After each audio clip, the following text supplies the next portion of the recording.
my family and I moved to the U.S. because there was political turmoil in Chile in the aftermath of the coup that took over the government in Chile in 1973.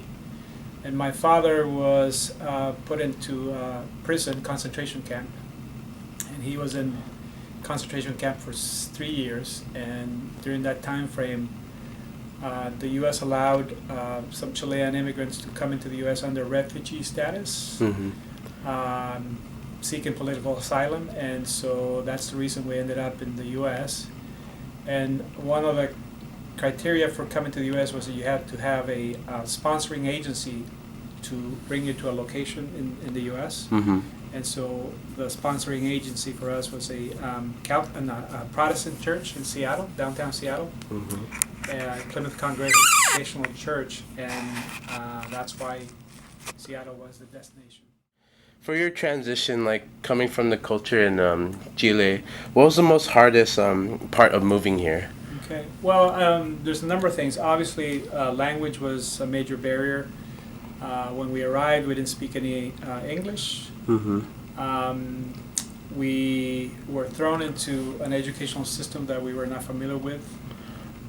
There was a lot of different culture nuances and dynamics that we kind of had to learn as we kind of became settled in the U.S. So there were a lot of different things that we really didn't understand. We didn't understand the politics. We didn't understand the educational system. And we also were not familiar with the diversity that we saw in Seattle. Seattle is a very diverse city. A lot of Asian immigrants, immigrants from other parts of Europe, and all of that diversity was very shocking to us because we come from a fairly kind of homogeneous population in Chile, and so I think it was both kind of shocking, but at the same time it opened up opportunities for us to develop relationships with people who are different from ourselves. Can you kind of describe like the life that you had back in Chile? So this is the perspective of somebody that was 11 years old. So we lived kind of a very humble life. I remember for many years, for several years, our main meals were bread and coffee or bread and tea. We didn't have a lot of other things on our table. Because my father was in a prison camp, my mother had to try to make ends meet, and she would sew and try to find small jobs to bring food, money to feed us, and so it was very rough for a number of years. So I think through that process we learned a little bit about resiliency and having minimal things to survive, and actually from what I remember we still seem happy. But that's the perspective of somebody that was 11 years old, and it's many years ago now. And how was it like coming to the U.S. and coming from Chile, like not having much, and coming to the U.S. and having like all these things like thrown at you, like all these resources available? Well, I think there was a lot of myths that we had heard about the U.S. when we came. That some streets would be paved in gold, and there was money everywhere, and that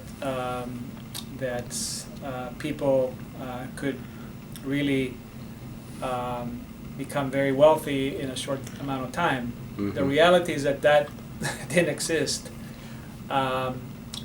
It took a long time for my parents to actually get settled and find jobs.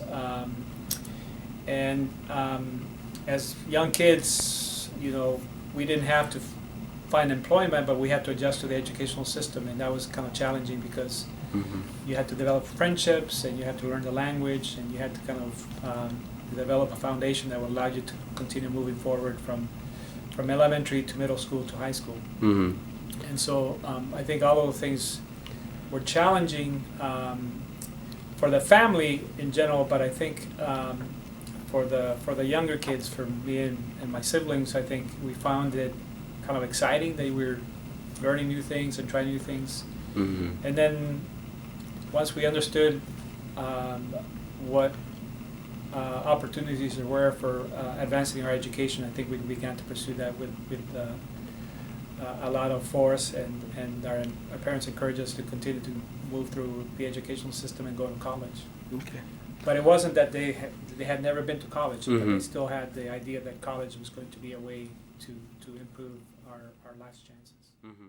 What do you consider some of your biggest accomplishments?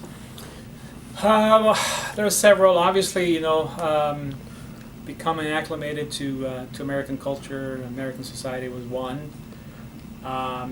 Pursuing my education and completing my undergraduate and master's and PhD degrees at the University of Washington. Meeting my wife at the UW, my partner for almost 30 years now.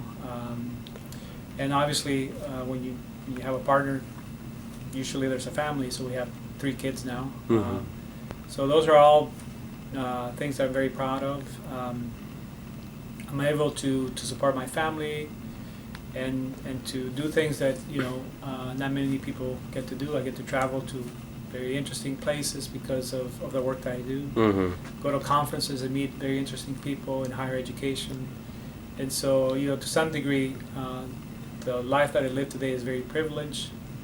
But I'm very fortunate to be in this position because, of my education and kind of the things that I've done with my family and with the people that I work with. Well, I think is that, if you're an immigrant, there are a lot of obstacles you have to overcome, a lot of barriers that you have to overcome in that initial phase of moving to a new country. But if you have the resiliency and if you have kind of the internal fortitude to continue moving forward, you will be able to persevere. Nothing is given to you. You have to earn everything. And, there's a lot of myths about people going from rags to riches. And that doesn't happen often. I think a lot of people have to work very hard. And so kind of having people understand that hard work and dedication will get you to your goal.